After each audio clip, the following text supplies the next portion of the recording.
It's the Muslim festival of Eid, or Bayram, across the Muslim world, and women have been shopping for days to find the perfect outfit for the occasion.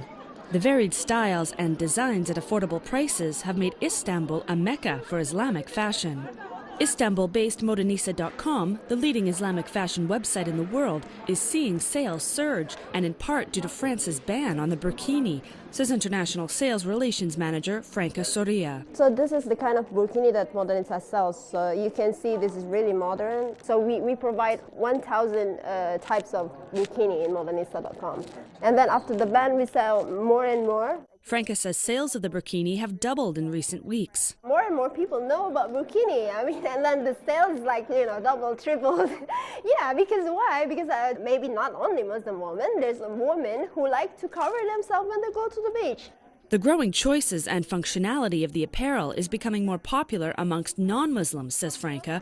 According to recent reports, Islamic fashion is expected to grow to a more than $300 billion industry by 2018. I prefer to say modest fashion instead of Islamic fashion because there's also non-Muslim companies who's doing a modest fashion as well. Large international brands such as Marks & Spencer's are starting to stock modest fashion, while the world's second largest retailer, H&M, featured a Muslim model wearing a hijab in a recent video.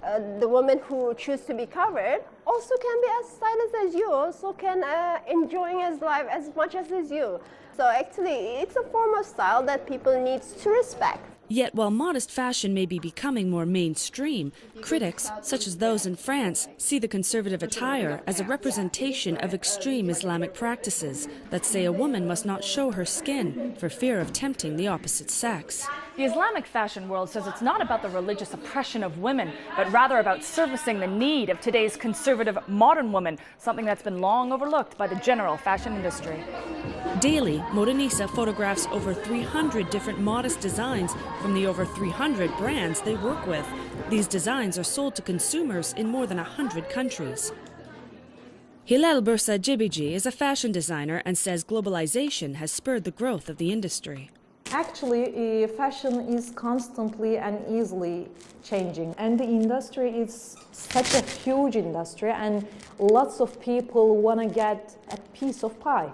So Dolce & Gabbana as a non-Muslim designers and make a Muslim abaya things, hijabi things. And on the other hand, maybe a Muslim designer can be a strapless gown for a wedding day, whatever. It's also hoped that this growth in modest wear amongst non-Muslims too will dilute any attribution to religion and thereby the misunderstanding some have of conservative dress. Natalie Carney for CCTV in Istanbul, Turkey.